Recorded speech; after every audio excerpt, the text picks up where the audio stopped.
Hey, everybody, welcome. Thanks for joining us today. My name is Mike Gibb. I run leadgenbulletin.com, and I want to welcome you to today's webinar on fighting lead generation fraud. There are some really scary statistics out there that indicate that a lot of the leads that people are buying are not legitimate. The information that shows up on a lead from may not have been entered by the person tied to that information. It may not even come from a real person. The information could be completely made up. Lead gen fraud is giving the industry a bad name, and it's only going to get worse if something's not done. So today in this webinar, we've got a panel of experts here to discuss the size and scope of lead gen fraud and share their ideas and best practices to help prevent you from buying bad leads. Rather than having me read the introductions or bios for each of our panelists, I'm going to give each of them a chance to introduce themselves. We'll go alphabetically by last name. So Rich Kahn, why don't you tell us a little bit about yourself? I'm Rich Kahn. I started my first digital marketing firm in '93, so before the web browser came out. Been working on all kinds of projects, and for the most part of my career, been focusing on just fraud detection in general. Father of four, private pilot, and lots of Christmas trees. Lots of Christmas trees. Maybe we'll get back. We'll get a chance to talk about more that a little later. Thank you. Tracy, why don't you tell us a little bit about yourself? Sure, Mike, and I really like the way you segued that. It was so much nicer than just saying Rich and I do not follow instructions by sending bios in advance, which tells you a little bit about how this webinar is probably going to go. Thrilled to be here with you and also the legend himself at the lower screen. So I'm Tracy Laney. I come from a mortgage background, primarily been in the industry in every part, retail, wholesale, title, correspondent lending for about 30 years. Saw the change kind of coming with the industry. Did not think what we're going through now was going to happen so rapidly, but saw it as an opportunity about 3 years ago to move into performance marketing, largely because I did see some of the product like ActiveProspect had and thought that it had a big need for our industry, and segued over to a brand new world of performance marketing and lead gen, and have nothing's more humbling than having your own midlife crisis and learning a new career. So it's been a great ride, and I'm primarily responsible for all things financial services, credit, debt, credit card, mortgage, anything that falls under that, personal loans, you name it. That's where I go. Excellent. Well, thanks to both of you for being here. Really appreciate it. Our format for today is going to be a panel discussion.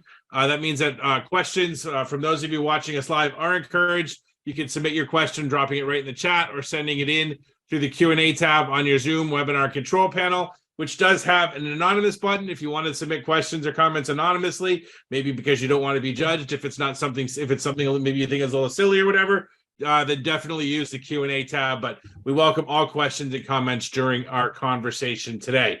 All right, so let's start. So I teed it up a little bit, but you are both the experts, so I want to give you both a chance to sort of define, how would you define lead fraud and sort of the scope of what we're talking about today? Rich, why don't you kick us off?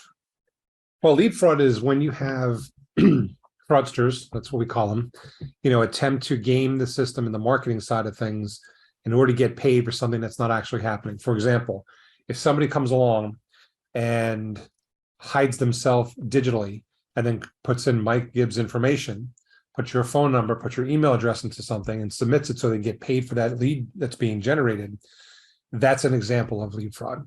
So it's simply any time someone's gaming the system. For example, there are affiliates that get paid not for driving leads, but for driving traffic to lead generation pages, and they get paid on a click basis. Well, they'll use anything from bots, malware, human fraud farms to generate that fake traffic so they can pad their bill and get paid more. So there's lots of different, areas of fraud that can happen, especially with the lead generation space, because most lead generators feel if they generate a lead, they've got good information, it passes the sniff test, it's a good lead, it's a conversion, and they pay out for it and then they sell it, and all kinds of problems happen from that. Excellent. Thanks, Tracy. Is there anything you would add to what Rich said about lead fraud, or anything else you want to sort of mention as we start our conversation today? Yeah, I think it's interesting because I think you have the bad actors of really fraud guys, that they're out there and they know that the crap they're sending is just crap, right? And it's like, catch me if you can. And then I think you've got a big range and this tranche of people of like, well, I said I'm sending you mortgage.com, but it's really freepuppy.com, but you can't prove it. And I'm just going to keep running it until your LOs are saying, I don't understand. Do we have a puppy special going on? And then finally somebody catches it. And, you know, it could be they don't have enough traffic. And so they're just pushing stuff. And what I think is where Rich and Active Prospect also come in is they don't understand that we have some ability to check this. And I'm constantly surprised of the companies that don't understand that fraud is fraud. It's like dealing with your teenagers. You know, right is right, wrong is wrong. It's really not the gray. And the tools that we have to help protect against that, because the bad actors are going to keep trying and we just keep getting better.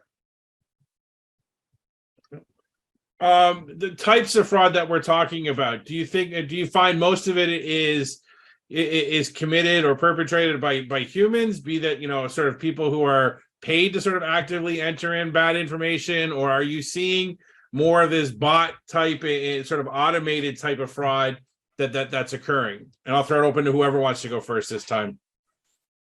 I'll jump in on that one. It's when you look at the entire world of digital marketing this year, we're supposed to tip globally over $500 billion in digital marketing spend from one of the reports I read. And there are a lot of different reports and estimates out there that are talking about it being over $100 billion in fraud that's being stolen. Now, when you look at it from a global standpoint of all digital marketing spend, bots are responsible for the lion's share of that fraud, but they're really advanced. So they look and feel real. They'll pass CAPTCHA tests. They'll do all kinds of stuff to make it look like a real person. Now, the lead generation space, which we're talking about mostly, what I see for the most part is human fraud. So there are human fraud farms from around the globe. You can license them for like $9 an hour. They'll come along. They have the tools on their machines to hide themselves, spoof their connection, bounce off of an IP address that's coming from the same city that a lead's being generated from, hand type the form in so it looks real, passes all bot detection software, hit submit, and everybody gets paid. And I talk about this. At $9 an hour, how many leads do you think that person can fill in an hour? It's a lot, right? Depends on lead, right? Depends on if it's mortgage. It depends on if it's, you know, somebody's just looking for a name and a phone number. I mean, it depends on the information being asked, but they can put a decent number of leads being generated into a system in a short period of time. Then you look at the average payout on a lead and do the ROI. Now, imagine if that person was working 40 hours a week, or if you had a team of fraud farms working, it gets out of control. But in the lead generation space, going back to the original question, is really going to be more of a human fraud farm element that's doing it to try to bypass all the, because again, they can afford to do it because leads, when you generate a lead, you get paid out a decent amount. It's dollars, not like a click, which is generating in cents. So, but when you look at the general market, it's mostly advanced bots. Well, I think, Mike, it also, vertical by vertical, I think they're very unique and ubiquitous to what the market is. Like in the mortgage industry, you have fraud, right? But it's more stuff you can fingerprint against. So if you have the right tool, and this is not going to be a commercial for Active Prospect the whole time, but if you have fingerprint where you can say, hey, we can sniff out and say that's not what it might be, the name, but the phone number is not the same, or vice versa, or whatever. But it a lot comes down to the fraud. Do you know who you're buying from? Right. And so that changes in different industries, what industries are buying offshore, what industries are buying broad stroke just for mass, like you look at, open enrollment right now where everybody's just buying as much stuff as they can possibly buy. And, what are filters are they putting it through? You go back to mortgage where, I like introducing people. And as we were talking earlier, kind of my test is this somebody who I know by reputation? Would I have a beer with them on my back deck? I can't always qualify the quality of their leads, but they're known. I see a trend across major mortgage companies. They're all using them. That's a good indication that their stuff has to be converting, right? So when I came into this space, my big thing was you need to date these lead providers, whether you're using them or not. You need to be at these conferences. You need to be meeting them. You need to be looking them in the eye. You've got to know who you're buying from. And that, I understand that works very well in the financial services for mortgage and some of these, vectors, if you will, that it works. It's not going to work on huge, massive scale for some of the other verticals, but that's a key factor of why you don't have the large scale. You don't have a lot of bots in mortgage. Rich, go ahead, Rich. Go ahead. Sorry. Yes, I agree 100%. You need to vet out who you're dealing with, step one. But I'll give you an example. I had a client that was in the mortgage vertical. So I was trying to think about the clients that we have and in an area, and he was averaging probably about 10% fraud across the board. So 10% of all his forms being filled out were flat out fraudulent based on our technology. But one kind of stood out. One was 40%. So he called up. I got on the phone because I'm trying to understand what's going on. We look at it, it is clearly fraud. I was able to drill down and prove to him that it was fraud. And he says, all right, I got a problem. I've got to call this guy and have a conversation with him because this is 40%. This is not a small number. This is a big number. He was my college roommate. Okay, no more beers for you on the back porch. That's official now. Thanksgiving's over. So the question was, I said, well, first off, your friend is not trying to screw you. He's buying traffic, and unbeknownst to him, somebody in his network. So you may have vetted out your network well enough of who you deal with, but maybe he didn't do that with his back-end network, or he didn't do it with all of his back-end people. So it was, with the data, we were able to sit down and easily show him where the traffic was coming from, had a conversation with his friend. His friend pinpointed exactly which of his sub-publishers it was, eliminated that publisher, and called it a day. But yeah, so we see that all over the place. And we have, we deal with some of the biggest players in the space with lead generation. And there's some companies that come to us, and like we've been vetting them out for like 4 years to try to work with them, to find out that they're just a little worried about what we're going to uncover. And then when we flip the switch and uncover, and we find 60% fraud in some of the cases, that's when they freak out, because like, okay, that's my whole business. I'm going to lose my business because of this. And we come up with a game plan to help them, get things under control as quickly as possible. But the nice thing is, when you start seeing that stuff clean up, their clients start recognizing higher ROIs. They start spending more money and growing. But the verticals, for us, we work vertical agnostic. It doesn't matter on the vertical that we work with, because fraud is fraud. They're going to appear in different areas. Certain verticals are harder to defraud because you need more information, like mortgage. You need a lot more information than the average person saying trying to save money on the car insurance. But essentially, each vertical, the more information you need, the more they pay per lead. The more you pay per lead, the more of a magnet you are to fraudsters. So vetting out is step one. That's the first thing I always tell people. You got to know who you're dealing with. You can't just have a blind network of anybody signing up, coming in the front door, selling you whatever they want to sell you, and not know what's going on. You got to do that step one. And that will eliminate a lot of the more obvious frauds, or the higher levels of fraud, because at least you're dealing with somebody who takes an interest in their business. And then, like I said, and then you need a tool. You need a tool to help you understand what the heck's going on under the hood, because the fraud that's coming up nowadays is getting so advanced, it's getting more and more difficult to identify. And the fraud numbers have been growing exponentially over the last couple of years, almost 100% year over year, to the point it'll be 100 billion this year. Well, Rich, I think what you just nailed on is really important. What we just said in the beginning too. When you have tools like you guys, when you have tools like we have, it's not to the detriment of the lead providers. It really is to help them, because so many of them, when you meet people who go, oh no, all of this is oh no, and that's all we have. And you're like, yeah, really. And I'm 6 feet tall, blonde, and 110 pounds, but she doesn't show up to the mirror, but you keep going on with that, but we can help them. So what you just said, finding out a plan, finding, the sub hub, getting rid of that. Well, we kind of do the same thing with originating domain, where it used to be, you could say, you know what, MikeGibb.com, that is the word, just get rid of all, turn it off. You suck, right? That's what it'd be. I'm not converting anything, but it's like, are you, or are you not? If you can drill down like you can with originating domain, now you can say, Mike, these 3 sites aren't converting at all. Now he can go do the homework on that, but let's keep these 2 on, because these are converting. So it's kind of baby with the bathwater. Instead of just tossing everything out, do your homework, drill down, and find out what is working. Because you also might find out, hey, you're buying 5 of the same sites from 5 different providers at 5 different price points too. So it really takes to do a little bit of homework and to use our tools. That is going to work to your benefit, but it's also for the lead providers.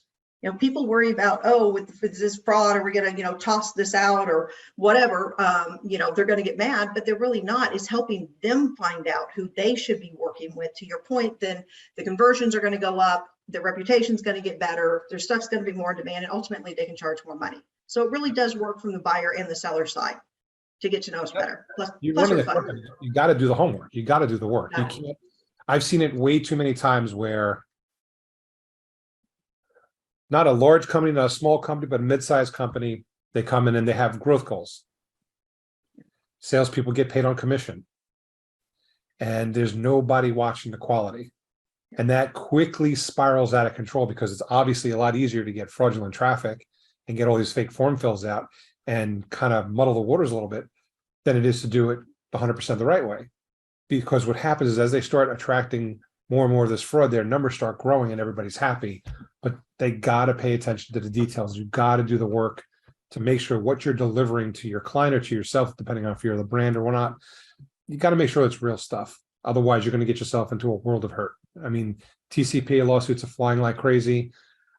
I've got a client that just said the reason why they need our services is because they're so afraid of TCPA compliance that they don't even call the client. Somebody comes in, fills out a form, books an in-home demonstration. They send people out, and they said the last one they just sent out, the house was boarded up. But typically they get to the house and the people have no clue what they're talking about.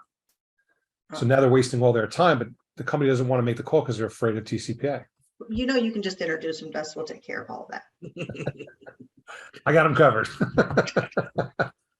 We've got a question that came in from the audience, so I'm going to ask that, but use this as an opportunity to remind everybody, if you have a question, drop it in the chat or send it in through the Q&A. The question is, what tool do you suggest for a use case where there are not a lot of data points like mortgage or finance? For example, they have a social security number. We only have first name, last name, email, phone, and affiliates don't send us IP. To clarify, is this information being sold to them directly? I'm assuming that's how it's happening. That I don't know, but to the person who asked that question, if you want to drop that in the chat, we can definitely add that context in. Because first off, because I'm looking at that last line, affiliates don't send us IP addresses. Why not? If you're using ActiveProspect, you can probably get the trusted form and you'll have the IP address and user agent. You'll have everything you need to start doing some analysis. But if they're not going through a trusted form, if they're not using some type of system, if they're not sharing an IP address, run for the hills. That's somebody that you want to be very careful about buying from, because they're not using any of the trusted tools in the marketplace to ensure what they're selling you is real. Rich, to that point, it's become a red flag. At first, I'll tell you, when I came into financial services, there were people who weren't using the trusted form script, and they just didn't know, they didn't know us that well, right? So there was just an adoption, it was just a pain. Nobody wanted to take the time. As we started getting, lenders and debt companies and everything, where the adoption's there, everybody's got it. So when I hear from somebody, well, they won't put the script on the page. Now that's a red flag. When you have somebody who just won't, then it's like, wait a minute, that right there, that's the shot over the bow. Why are you even buying from this person? Like, well, they're cheap, but okay, then let us help you find somebody who's maybe not cheap, maybe inexpensive, maybe not cheap, right? But that's going to give you, because if they're that cheap and they're hiding behind something, then really let's go back to what's the quality and what are you even doing to be able to figure out what that quality is. Are you buying leads to buy leads because they're cheap, but are they even moving the needle, or do you spend a little bit more with a more valid provider that's going to move the needle and make your back end happier, and you're not showing up to boarded up homes, which is not putting your team in any risk at all by the neighborhood they just went into, by the way. And that's the problem, because like I said, sometimes these businesses start buying from places that you and I know they should be doing minimum standards. They should have a trusted form. They should have something going on, should have some compliance there. They should have some type of fraud detection system running. And if they're buying from somebody who's hiding that information, who's not doing the basic steps, the problem is their profit margins seem to be temporarily higher because they're paying less for the lead. They're selling those leads. It's just a matter of time before they get caught. When a client turns around and realizes, oh my God, I just got sued for a lead you sent me, or half these leads you're sending me aren't converting. I can't get them on the phone. All the basic troubles of their bad leads, but they're mixing in some bad leads with some good leads. Let's see, we got an update.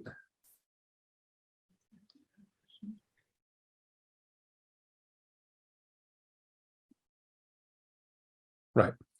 Yeah. So me personally, if I'm the middleman, because you got to add some type of value to what you do, as opposed to just being a broker where I'm buying leads from this person and selling to this person, just a matter of time before they hook up together and kind of squeeze you out.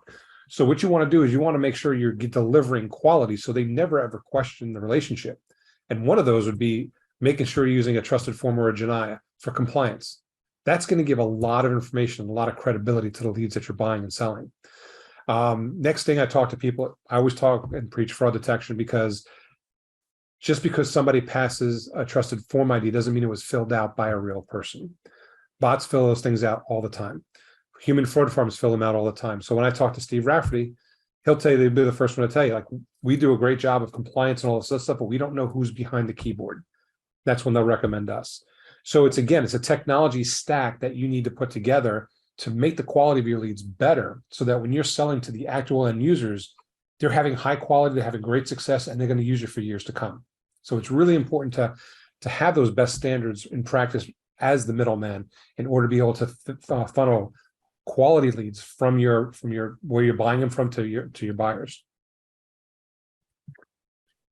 You talked about sort of not having an IP address as a red flag. Are there other data points? Are there other issues that you may come across in dealing with someone that we would also consider to be? What are some of the other red flags that companies may want to be on the lookout for to sort of, potentially identify a partner or someone trying to sell them leads?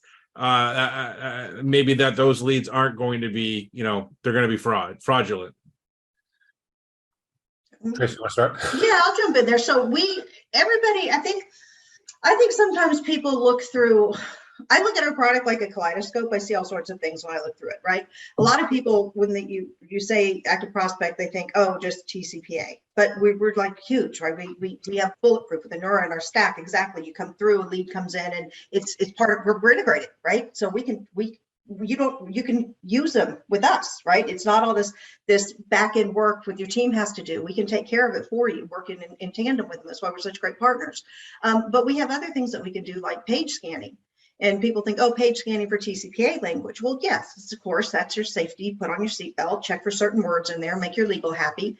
But we can page scan for things like free, iPad, cruise, right? And you can put these words in there, because if a lead comes in and we scan and it's got free iPad, but you're selling, mortgage, I'll go back to, well, there's nothing free in mortgage. There are no iPads in mortgage, so there are things like that that we can sniff out to say, wait, hold on a second. And what a lot of people don't understand, Mike, is our system's set up to reject in real time. So we're set up to reject in real time. These leads are not even ingested into the system. So it's at that point, it goes, yeah, I'm not there. This is a mortgage lead. This is, a debt lead. I'm seeing something free in here. There's nothing free in these verticals. So you need to go back to that provider, and they are notified in real time for exactly the reason why that lead's gone. So that page scan becomes very effective for much more than just TCPA. We can put keywords in there. Again, and this is one of the things where you go, oh, fraud is such a strong word. I just flipped this lever, so this is feeding for volume. But it goes back to, that's not what the buyer signed up for. Yeah.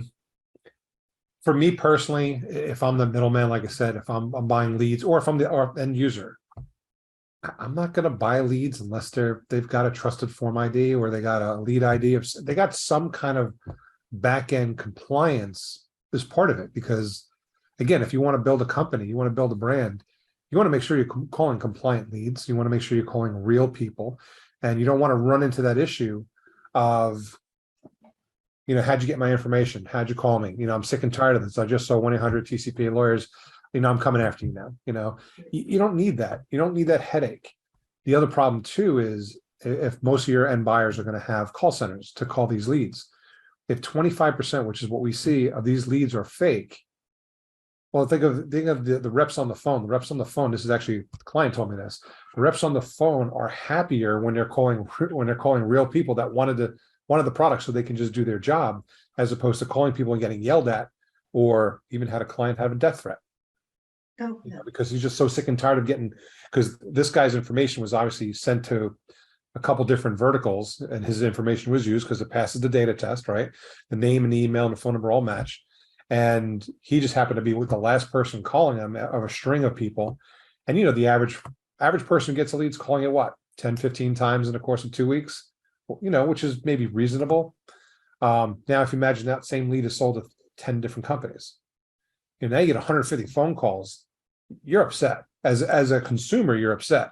So that call comes in and you just got the person at the wrong time. He just had 3 calls back to back and now you're calling him. And this guy ended up with a death threat.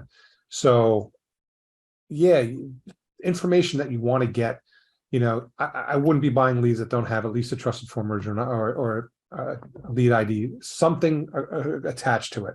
That would be minimum stuff. Now, if you're getting leads from the affiliates and they don't have that, that's step one. Step two is you should have IP address and user agents. And I'm finding a lot of people aren't collecting user agents. User agents are just another data point that you can use for fraud detection, or you can use just to understand the market. Where are these leads coming from? They're coming from iPhones, they're coming from Androids, they're coming from desktops, laptops, Windows, Linux, what system are they coming from? And there's a lot of telling information in there. And that's information that's free, when it comes in, because every time you connect to a web service, either through your iPhone or through your web or your browser, that information is automatically transmitted. I think I got a delay on my side. Can you guys hear me? Yep. Okay. I'm going to shut down I thought I shut down everything. I'm going to shut down a few other things on my desktop here. Well, while you're doing that, Rich, we can make that easy for them. Again, it goes back. People think we're TCPA, but we collect device type. We collect browser. We collect all that. You can map it out to whatever fields that can come over with the data load, drop that in, and you can get all your analytics. But guess what? You can use it for fraud. You can look at that, but you can also look at your conversion ratios and say, hey, down the line, I can say somebody who has, Apple on Verizon that's, the latest version updated is converting at a higher rate at jumbos than a Android T-Mobile not updated. So to your point, there's so much data that's available that's already part that comes across with trusted form. But I want to go back to what you said about the back end. So I worked for a company that had a massive call center, a mortgage company, before I came over to ActiveProspect. I would sit when I'd fly to Orange County, my office sat on the call center floor, and you just listen all day. And anybody who works with the call center, maybe just listen, and they just go and they're ringing the bell and, the gift certificate for this hour. And it is brutal, right? We all know that. We're in performance marketing, lead gen, we see that. It's just, these men and women work so hard. I mean, but the rejection is like worse than online dating. It is just, it's going back and going back and going back, and they're amazing. So to clean up and get the ones that at least you can go back and say, whoa, wait a minute. And I love our name, Active Prospect, right? You can remind him you are an active prospect. You raised your hand if he called. I mean, Steve's kind of brilliant what he thought about that. The day it clicked, I was really glad I didn't say it out loud because, I'm not blonde, but I'm getting blonder. But, to be able to say, hey, wait a minute, you called from this, and remind that consumer where they were and that they were shopping for solar or Medicare or mortgage or, whatever the case may be. So you get that, oh yeah moment, that changes the whole dynamic of the phone call instead of, is this another, auto warranty call? So it's that, to clean up as much junk as you can for a quality and lead instead of quantity. It helps your back end. It makes your employees happier. Yeah. I mean, it truly, that is a brutal job. I have the utmost respect for call centers. Well, I worked my way through college telemarketing, calling people from 5 to 9 p.m. at night at dinner time, trying to sell them frozen food. So I did that for a couple of years, and it's not a fun position. Now, in that position, you're expecting that when you're a telemarketer cold calling people, but when you're calling people that raised their hand and said, I want information, and then they're yelling at you that they didn't. Right. That's not what you signed up for. No, and you're not told that when you accepted the job. You're like, oh yeah, you're going to do this, and yeah, it's going to be great. Everybody wants solar panels. Yeah. So it sounds to me like there's to fight this. It's a combination of sort of like, like you're talking about before, the human element, know who you're buying from, and sort of like the technological, the automated element in terms of sort of evaluating, the information that you're getting. Is that really sort of, would you agree with that, that it sort of takes both sides of that to really kind of effectively try and fight, a lead fraud issue? Yeah, like I said, there's no silver bullet, because Right. I consider fraud, right, is a bot, malware, or human fraud farm doing the action of a real person. But there are other levels of fraud, like we were talking about before, where Tracy was saying how, it's got, free iPad and you're trying to sell mortgage. It's deceptive marketing, but it's a type of fraud, so in trying to deliver the best quality of leads to the end user, whether that's yourself or your buyers, you need to have a full tech stack. And like I said, the two of us working together are a powerful combination, because it really solves 99% of the problem, maybe not 99, but a huge percentage of the problems you're going to run into when it comes to fraud, because you're going to know where it came from, you're going to know you're compliant, it's fraud free, and you're going to go through this whole step so that by the time you deliver that to your client, they're getting one of the best quality leads you can get. Yeah, and then I'll speak even, I deal with a lot of the end buyers. You're getting that lead and you're getting that same information, because remember that this information goes all the way through. Then you have the analytics, and then you can say, hey, I want more from this, I want less from this.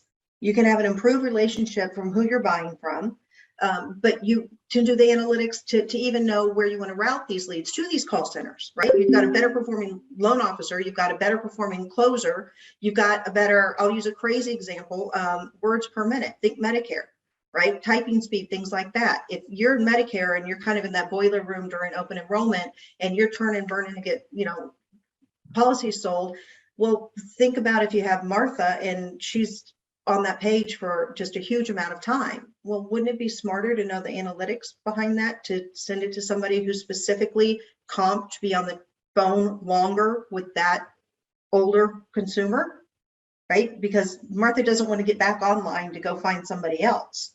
I mean, there's just a lot of information that's available once you know it's a quality lead through the tech stack, and then take the analytics to get it to the agent in the call center. I mean, there's so much information that people just don't understand everything we can bring to them.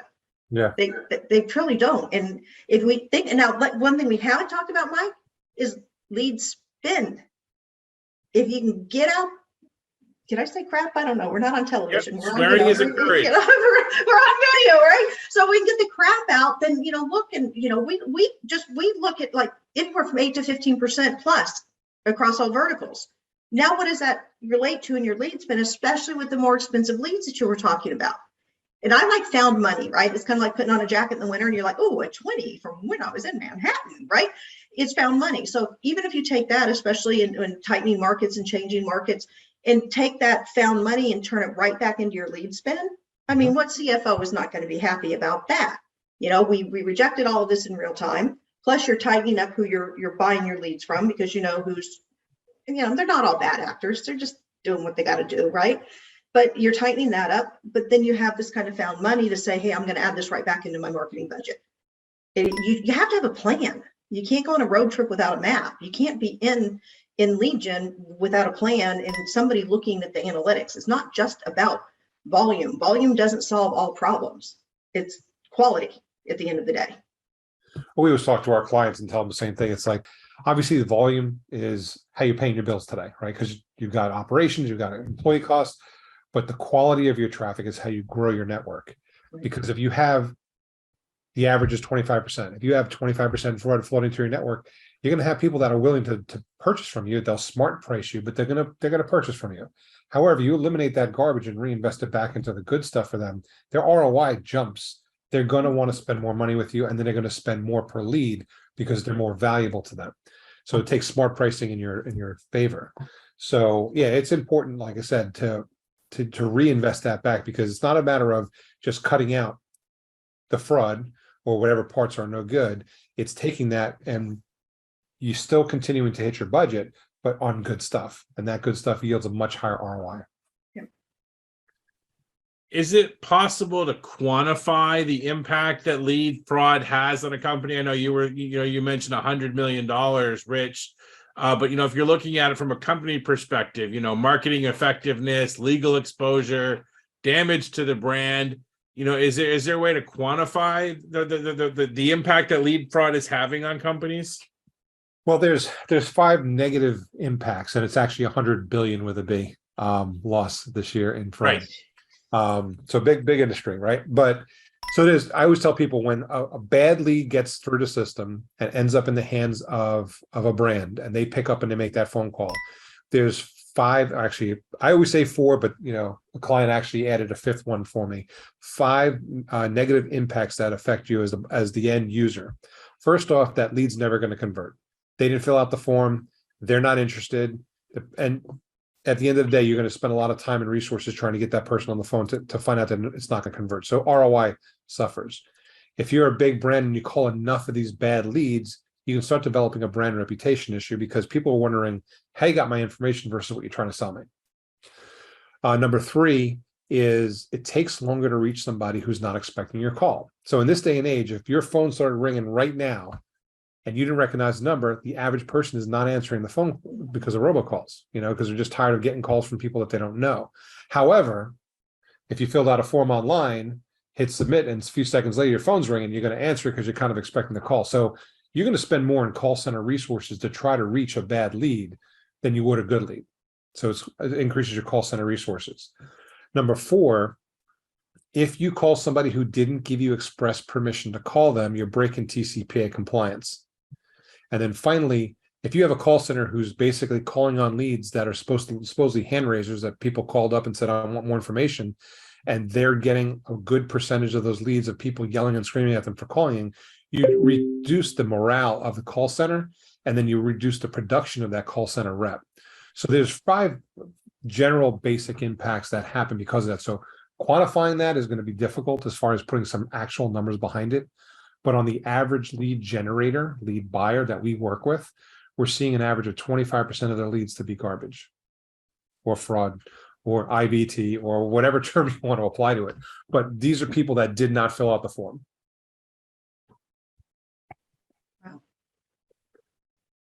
It's interesting because one of the questions I wanted to throw out there was, doesn't the law of large numbers apply? And if I'm paying less for leads, even if they're not good, versus paying more for good ones, does that kind of always sort of even out at the end? But then sort of listening to your, the 5 different impacts that you were talking about, maybe that's not the case. And what I've seen, there are clients that are just going to smart price, right? They're going to just pay less. Say 7 of the leads are good leads, the other 3 on average are not. So I'm just going to pay 30% overall less, or I'm going to take the money I'm spending on 7 and pay for the 10. Smart pricing, right? I just want to pay for what I think is worth it. But there are all those other negative benefits, negative issues that hit you as a company that you don't look at as a cost, like call center resources. I actually had a client who actually sat down, took our data, looked at the leads we marked as bad, and then went and did the research and found out that they were spending 3 times the amount on call center resources on the bad leads, because they had to call them more and finally, most of the time, not get them on the phone. So it's hard to put numbers on that when people just think I'm just going to pay less, but put a price tag on, you just got sued for TCPA. Yeah, that's something you could say, hey, because we hear it all the time, I haven't been caught yet.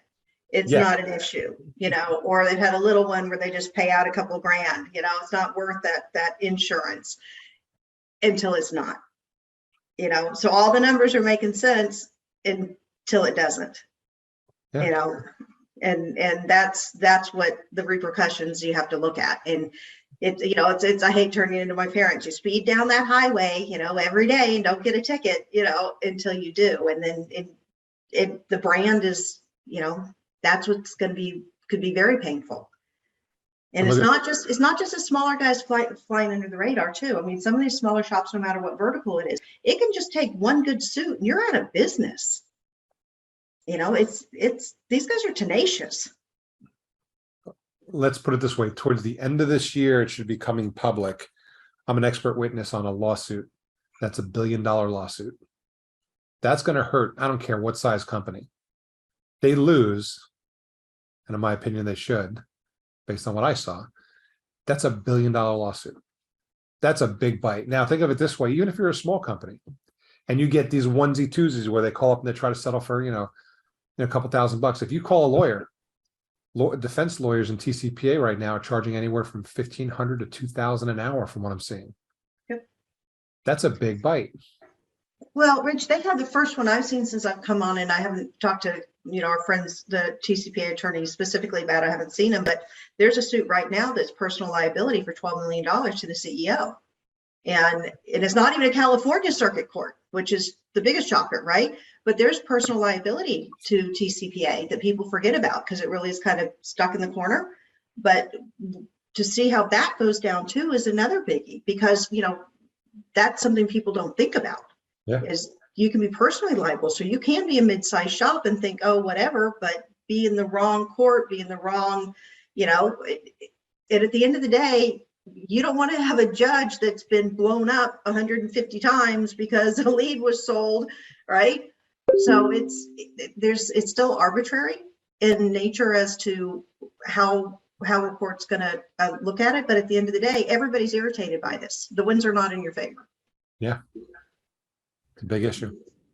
Is TCPA the sort of the checkmate for companies, versus say regulatory action from a state or federal regulator or some other, potential issue that could loom when you're either buying or using fraudulent leads? Is TCPA sort of, the big sort of gorilla in the room that everyone's afraid of, or are there other things that companies really need to be on the lookout for? Oh my gosh, all I've done is gone to conferences, and they're all financial services, and between the CFPB and Reg F and all the alphabets, it's all compliance and risk.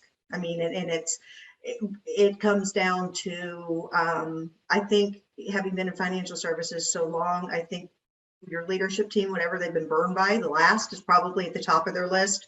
Or like in debt, Reg F is at the top because it's new law. The change of the last administration with the CFPB having more teeth into it, the personal loans and short-term loans, Mike, it is it moves every day because it's coming from government compliance. TCPA is a constant, it kind of wavers a little bit back and forth depending on, what's going on when and what lawsuit or whatever. It kind of swings back and forth a little bit, but it is constant. I was at a conference, ACA conference in Chicago a couple of weeks ago, and had dinner with 5 fabulous attorneys. And they said, well, they had varied opinions on stuff. And I said, well, at the end of the day, because they were talking specifically about kind of one period of time, I said, but TCPA, you've got 4 years, right? We hold our certs for 5 years.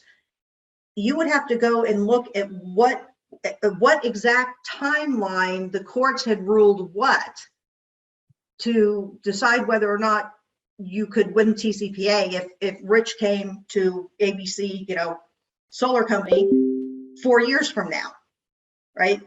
Right at that period of time, you might have a ruling of what TCPA was, but you also were going back 4 years when this call was made. I mean, it gets very convoluted. And at the end of the day, the kind of decisioning by the table was, yeah, it really makes sense just to have that insurance, because otherwise you could really pick it apart depending on timing of when the claim was compared to what the law was when they filed the lawsuit, and it's very muddled. So to me, it's just a real constant in the companies that want that protection, that those are the ones that just stay with us.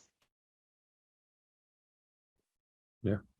Rich, you were talking about sort of human fraud farms before, but it seems like sort of in terms of identifying fraud, like we were talking about, the technology sort of really going to have more of an impact or be more effective at it than a human. Is that a fair assessment?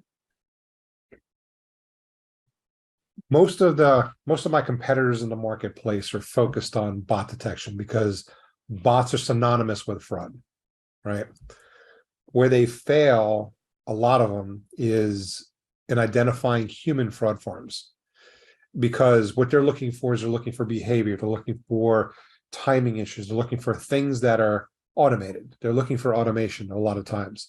So the lead generation space can afford to spend, like, again, to spin up a bot.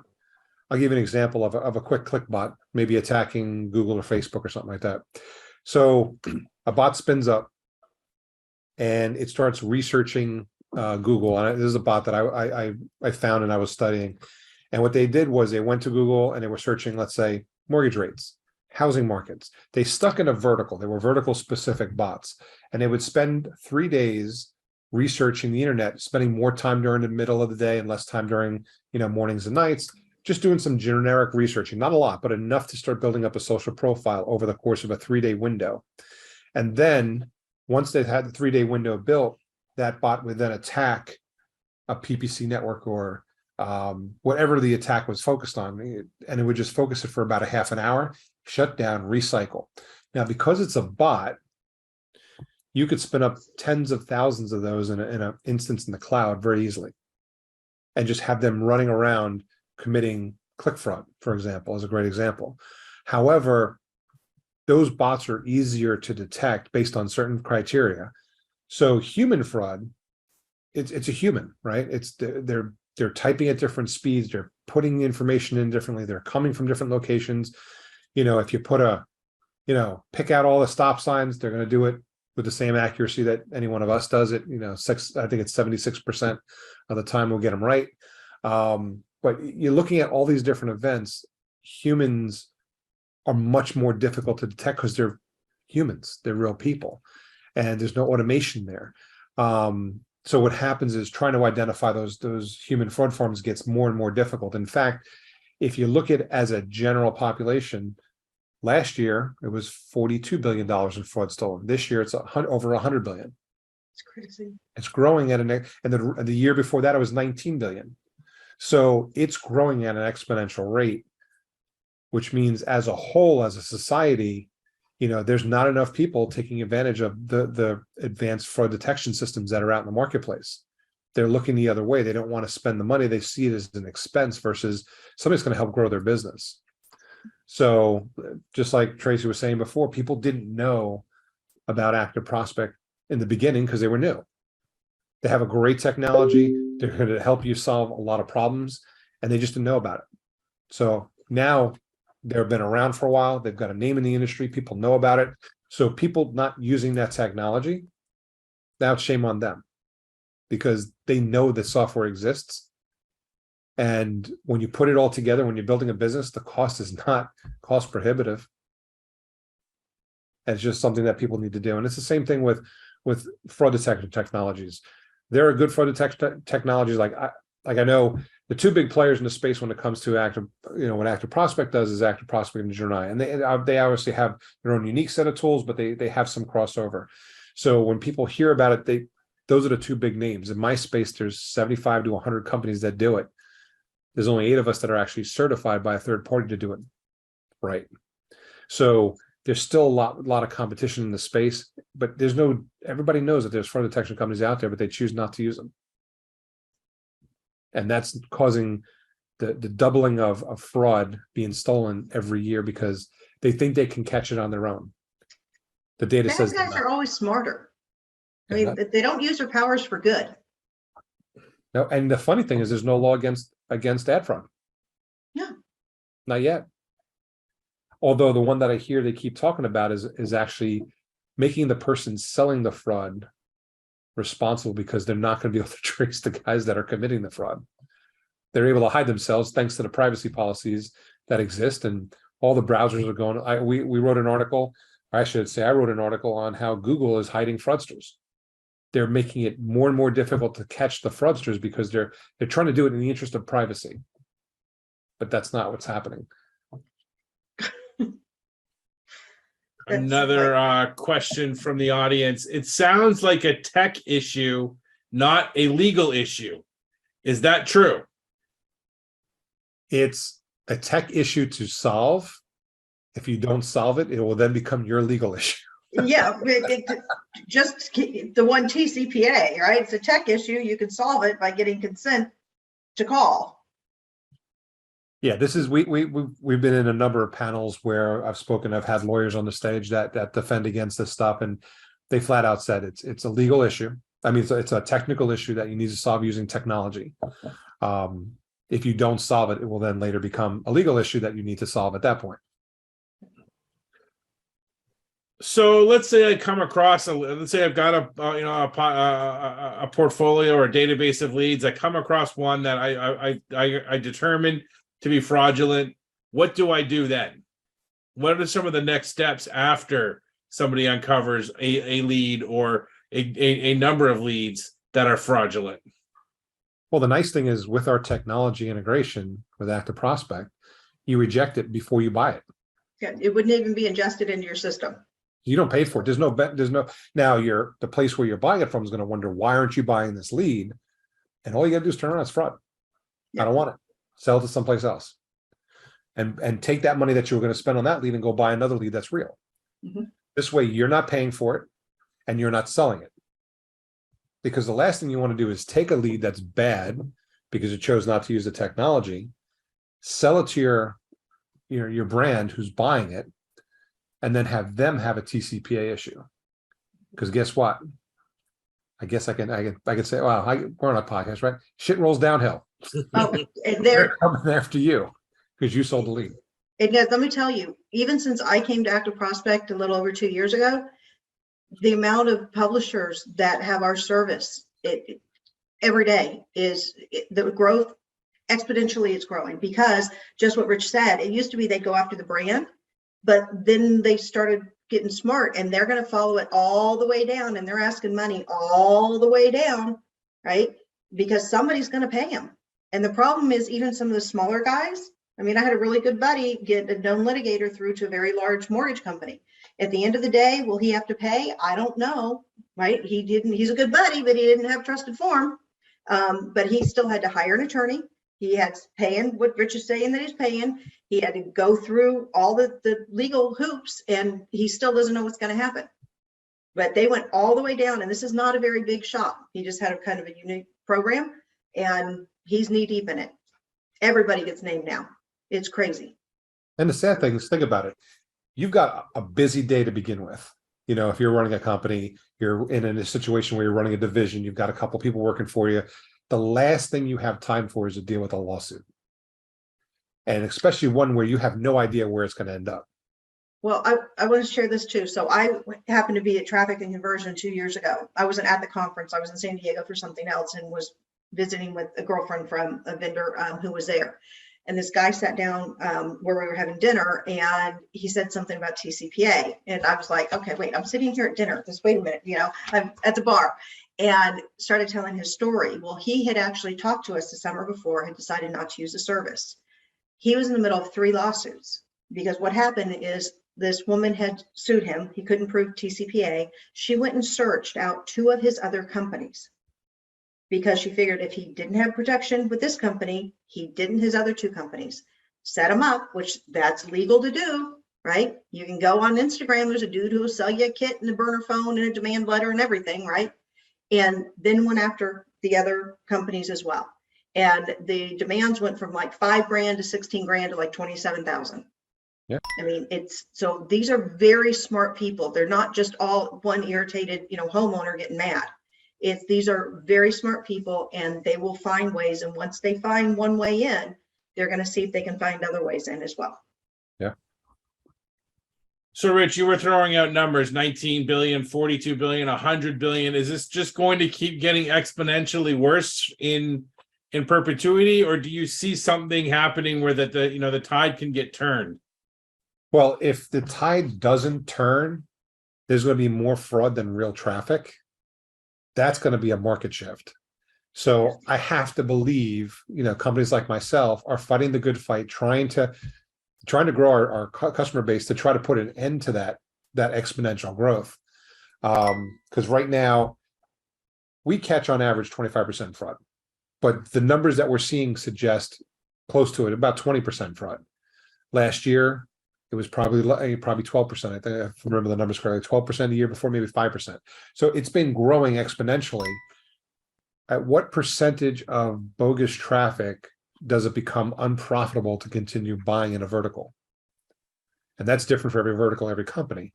But if people don't start making changes, that number is going to continue to grow to a point it's going to destroy certain verticals. Yeah. So I have to imagine, like I said, I've been building this product. I was the original engineer on the product in 2005 because I needed a solution and nothing existed in the marketplace. So I went as a developer, we have a problem, solve it myself. And 10 years later, after working on this project and building it and growing it, I looked up and realized, wow, there's a market for this. People are actually willing to pay for this type of technology. Time to, turn it over and make it a licensable product. And we started licensing it out. And as we grow, the same thing with us. We're not at the stage where ActiveProspect is, but we're getting people coming to us because word's getting around that we're actually solving a problem and doing it the right way and doing it for a reasonable cost. So they're coming to us for the same type of solution. So as that continues to grow, in fact, I just read something that talked about the size of the marketplace for ad fraud detection companies, and they're expecting by 2031 to be a $9.4 billion market. So that means people will be spending over $9 billion a year on ad fraud technologies. So that gives me hope that people are migrating to the technology, starting to use it, and hopefully we'll start to see that growth start to curve off and eventually start to drop down. I'm getting Rich a cape and I'm going to present at LeadsCon. All right, we've got 2 minutes left. There are two of you. Even I can do math that simple. I'm going to give you each 1 minute. If you want for a final word, if you want people to walk away from this conversation with one thing, what do you want that one thing to be? Tracy, we'll start with you. Then Rich will give you the last word today. I would say, man, you guys got to call us. So much of what we've discussed is fraud's preventable. There's a lot that's preventable on the fraud side. Using our bulletproof stack where we work together in tandem, we make it easy. We do everything on and can incorporate in with both companies. But I would also say there are other things, that gray area fraud, where it's not the bots, it's not the clicks, it's literally this gray area. Does somebody just not have enough traffic and they're just playing some silly games?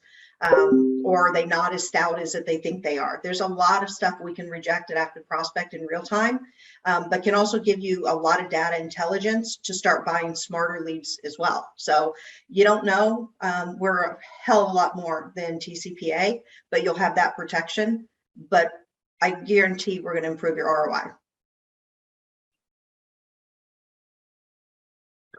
All right, I'll jump in. And my biggest thing is to you guys, whether you're the generator, the buyer, the seller, you need to invest in your company in order to grow your company. And like we talk about, in order to grow your company, it's the quality of your network.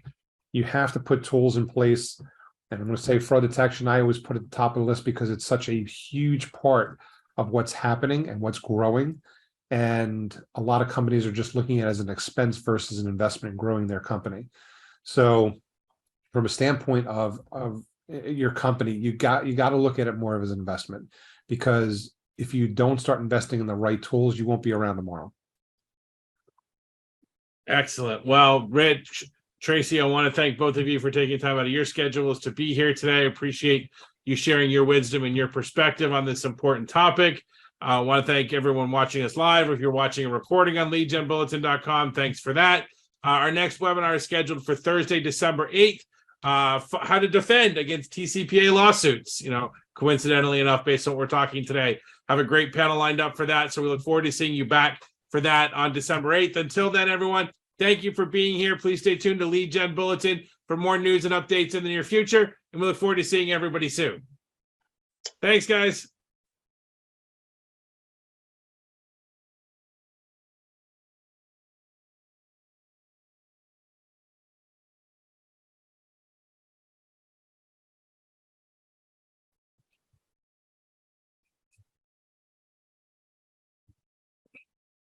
Hey, everybody. Welcome. Thanks for joining us today. My name is Mike Gibb. I run accountsrecovery.com.